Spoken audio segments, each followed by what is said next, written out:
प्यारा मित्रों, आप देख रहे हैं आस्था और संस्कृति का अनूठा संगम धर्म और हम।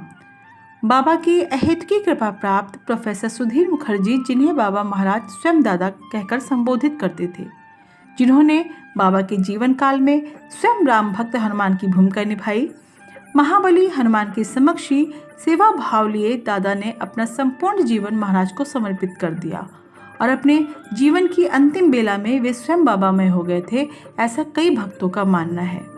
उनकी लिखी पुस्तक बाय हिज ग्रेस आज भी बाबा के भक्तों का पथ प्रदर्शित कर रही है। प्रोफेसर होते हुए भी अध्यात्म के मार्ग पर दादा धोती कुर्ता पहने, कंधे पर गमछा डाले, मानो बाबा के आदेश में ही प्रतीक्षारत रहते थे। तो चलिए जानते हैं बाबा और दादा का ये अद्भुत मिलन। सन 1937 में स्नातक की परीक्षा पास कर 2.5 महीने के ग्रीष्मावकाश को बिताने के लिए दादा कलकत्ता के निकट अपने गांव जाने लगे, जहां पर वो एक रिश्तेदार के यहाँ कुछ दिनों के लिए रुक गए। एक दिन आप दक्षिणेश्वर मंदिर गए। मई का महीना था, दोपहर के करीब 2 बजे थे। कुछ साधु संत इधर उधर टहल रहे थे। गंगा नदी के तट पर पंक्तिबद्ध छोटे छोटे शिवालय हैं। एक एक कर उन मंदिरों को जब दादा देखने लगे और 5वें या 6वें शिवालय से जब बाहर निकले तो एक सज्जन खड़े थे। शरीर दोहरा, कट ठीकना, उनकी मूंछ और दाढ़ी भी थी और धोती कमर के चारों ओर लिपटी थी। इस अनजान व्यक्ति ने इनसे कहा, मेरे बेटे, तुम ब्राह्मण हो, मैं तुम्हें मंत्र दूंगा।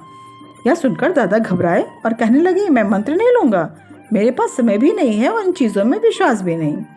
तब उस व्यक्ति ने कहा, जब नहाकर तुम गायत्री मंत्र का उच्चारण करते हो तब तुम इसे भी जप लिया करना। अपनी जान छुड़ाने के उद्देश्य से दादा ने मंत्र ले लिया। वह मंत्र था ओम सच्चिदेकम ब्रह्म, जो कि वेदांत का सार है। फिर कुछ कदम आगे बढ़ने के बाद जब दादा ने मुड़कर देखा तो वहाँ कोई नहीं था। दूसरे दिन वे अपने गांव लौट आए। घर आकर उन्होंने अपनी माँ, मौसी माँ तथा कुटुंबियों से इस घटना को बताया।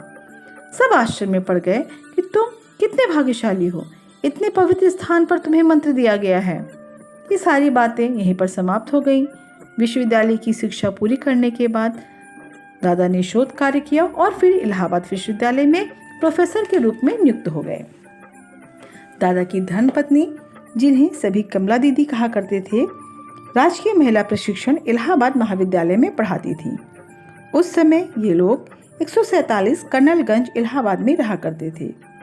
उनके साथ उनकी माँ, मौसी माँ, भाई सुबोध मुखर्जी और भांजे विभूति भी रहा करते थे।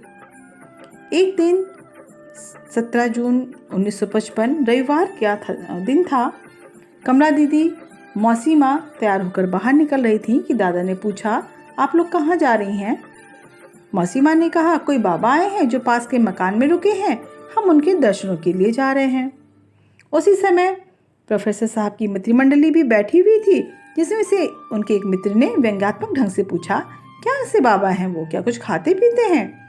उनका इशारा शिकार की तरफ था, क्योंकि उनके मित्र शिकार भी करते थे।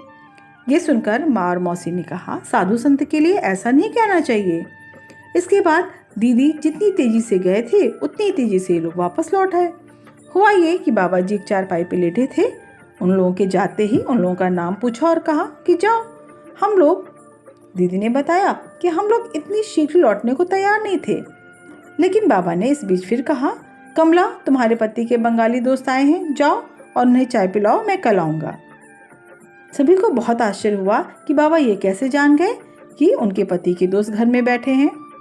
दूसरे दिन दीदी के साथ प्रोफेसर साहब भी बाबा के दर्शनों के लिए गए।